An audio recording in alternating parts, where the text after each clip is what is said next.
आज 31 जनवरी को गुरुजी पंडित प्रदीप जी मिश्रा जी द्वारा वर्णी यमतमाल में वाची जा रही श्री काशी शिव महापुराण की कथा के 5वें दिन की कथा आज पूर्ण हो चुकी है। और आज की कथा में गुरुजी ने शिव महापुराण की बहुत सारी उपयोगी बातों की जानकारी के साथ साथ आज की कथा में गुरुजी ने 3 नए विशेष शिव महापुराण के उपाय बताए हैं।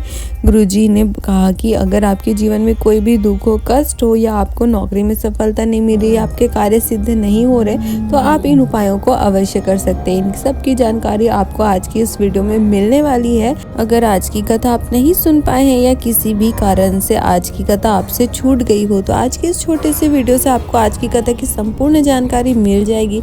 साथ ही इस छोटे से वीडियो से आपको आज की कथा को 5वें दिन की कथा को रसादन करने का पूर्ण उसका फल भी प्राप्त हो जाएगा। तो कथा को शुरू करते हुए गुरुजी ने कहा कि शिव महापुराण की कथा वर्णन करती है कि कोई भी फूल जो किसी काम का नहीं होता है उससे आप भोलेनाथ को चढ़ा देते हो, भोलेनाथ तो भी उससे प्रसन्न हो जाते हैं। जैसे कि कनेर का पुष्प, आंकड़े का पुष्प, धतूरे का पुष्प, इन फूलों को भी आप शिव जी को अर्पित करते हैं तो भी मेरे भोलेनाथ बहुत ज़्यादा प्रसन्न हो जाते हैं। गुरुजी ने कहा कि इसी प्रकार जल आप सभी के घर में होता है, पानी आप सभी के घर में होता है, और अगर उस जल को भी आप शिव जी को चढ़ा देते हो, शिव जी को समर्पित कर देते हो, तो उतने से ही शिव जी प्रसन्न हो जाते हैं। और मेरे शिव शंभु ओघरदानी आपको प्रसन्न होकर सब कुछ प्रदान कर देते हैं जो आपको प्रसन्न कर देती है। कथा में आगे गुरुजी ने कहा कि हम माताओं को, बहनों को, नारियों को, सभी को जीजी कहते हैं, इसलिए हम कभी भी अपने पाँव उनसे स्पर्श नहीं करवाते हैं, नहीं छुआते हैं। और जो बुजुर्ग होती है उन्हें हम माँ स्वरूप मानते हैं, इसलिए उन्हें भी हम अपने पाँव स्पर्श करने नहीं देते, पाँव स्पर्श नहीं कराते हैं। गुरुजी ने कहा कि सभी से निवेदन किए कि आप कभी भी हमारे चरण स्पर्श न किया कीजिए।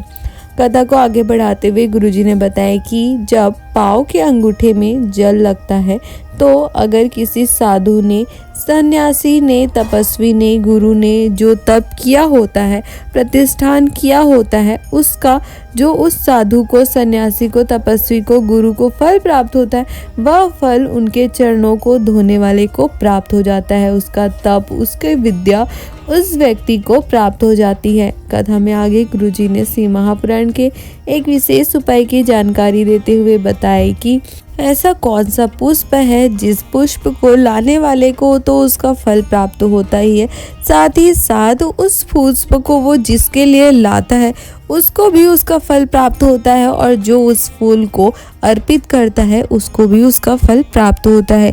उसके परिवार में इतना बल उत्पन्न हो जाता है कि उसका परिवार कभी भी टूट नहीं सकता, उसके परिवार में कभी भी कोई भी क्लेश नहीं हो सकता। गुरुजी ने बताया कि शिव महापुराण का यह विशेष और असाधारण पुष्प है पारिजात का पुष्प। पारिजात का पुष्प तो आप सभी ने देखा ही होगा। उस पुष्प के बीच में यानी कि जो डंडी होती है वो नारंगी कलर की होती है और बीच में भी थोड़ी थोड़ी नारंगी कलर होती है, और पत्ती जो होती है वो सफ़ेद कलर की होती है। पारिजात के पुष्प से चंदन भी बनाया जाता है जो कि महादेव को बहुत ही अधिक प्रिय है।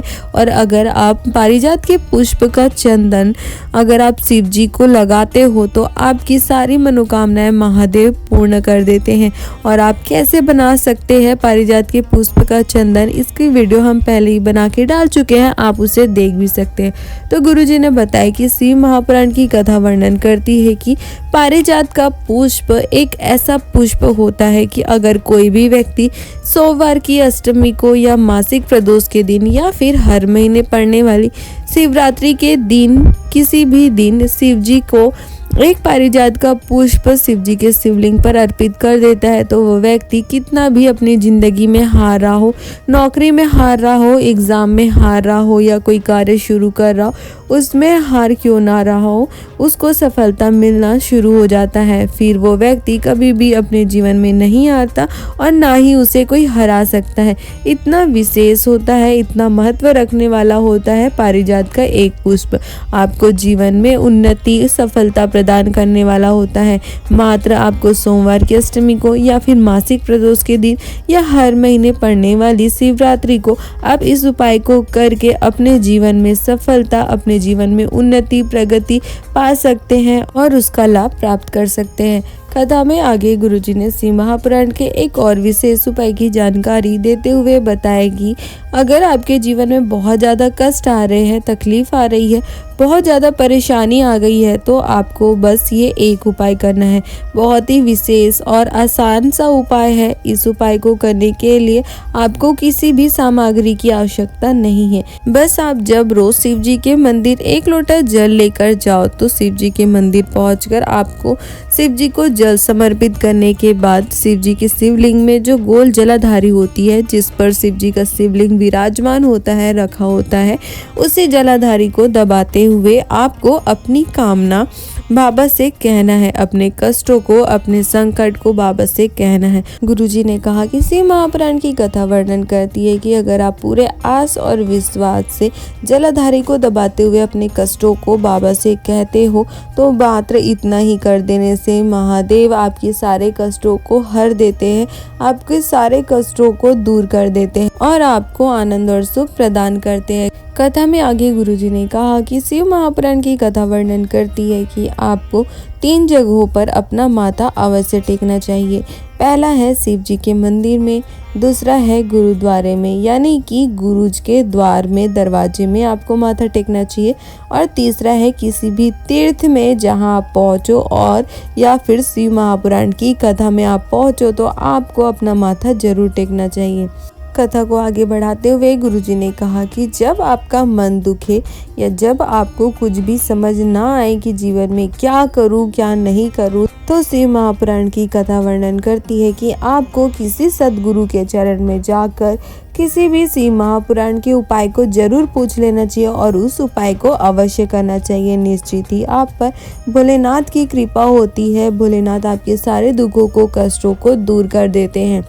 कथा के अंत में गुरुजी ने शिव महापुराण के एक विशेष उपाय की जानकारी देते हुए बताया कि अगर आपके जीवन में कभी भी ऐसा योग बने कि आप जब शिव जी के मंदिर पहुंचो, शिवालय पहुंचो, तो आपको वहां पर कोई भी ना दिखे, वहां पे कोई भी ना हो, सिर्फ और सिर्फ आप हो मंदिर में और शिव जी हो, तो फिर आपको इस उपाय को करना है। यदि आपके पास न जल हो, न बेलपत्री हो, या फिर आप गाड़ी से कहीं पे जा रहे हो और आपको रास्ते में एकांतेश्वर महादेव दिख जाए, जिनके आसपास जंगल हो, न नंदी हो, न मंदिर की दीवार हो, न माता पार्वती हो, न गणेश जी हो, सिर्फ शिव महादेव एकांत में अकेले बैठे हो, तो आपको ऐसे एकांतेश्वर महादेव का दर्शन जरूर करना चाहिए।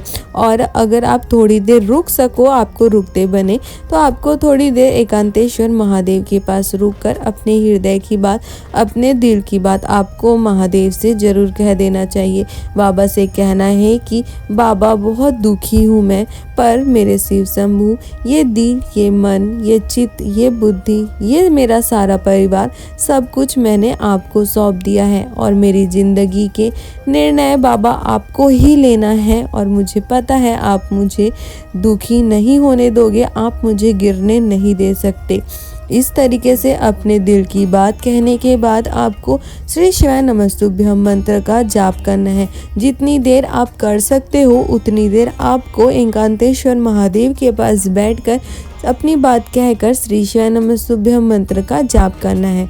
गुरुजी ने कहा कि शिव महापुराण की कथा वर्णन करती है, अगर आपको बाहर कहीं एकांतेश्वर महादेव नहीं मिलते हैं, तो आप इस उपाय को मंदिर में भी कर सकते हैं। आपको उस समय शिव जी के मंदिर पहुंचना है जब मंदिर में कोई भी ना हो, सिर्फ और सिर्फ आप हो और महादेव हो। उस समय आपको अपने हृदय की बात, अपने दिल की बात महादेव से कहना है और वहां पर बैठकर थोड़े देर श्री शिवाय नमस्तुभ्यम मंत्र का जाप करना है।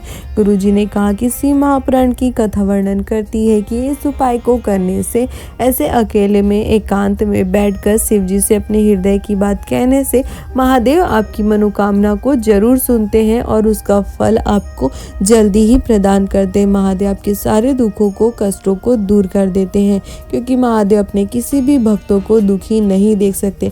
आप जितना दुखी होते हो उससे ज़्यादा दुखी स्वयं महादेव होते हैं, इसलिए आपके सारे दुखों को, कष्टों को महादेव दूर कर देते हैं। बहुत ही विशेष उपाय है। आप कभी भी इस उपाय को कर सकते हो, जब आप अकेले मंदिर पहुंचो तब आप इस उपाय को कर सकते हो। तो ये थी आज की कथा में 5वें दिन की श्री काशी शिव महापुराण की कथा में गुरुजी द्वारा बताए गए सारे विशेष उपयोगी बातों और सारे विशेष उपायों की जानकारी। अगर आपको आज की ये सारी जानकारी अच्छी लगी हो तो आप हमारे वीडियो को लाइक कर सकते हो और अपने परिवार वालों के साथ या अन्य शिव भक्तों के साथ इसे शेयर भी कर सकते हो, ताकि उन्हें भी गुरुजी द्वारा बताए गए आज के 5वें दिन की कथा की संपूर्ण जानकारी प्राप्त हो सके और वो भी इन शिव महापुराण के विशेष उपायों को करके महादेव का आशीर्वाद प्राप्त कर अपने जीवन के सारे दुखों को, कष्टों को दूर कर अपने जीवन में आनंद और सुख की प्राप्ति कर सके। हर हर महादेव।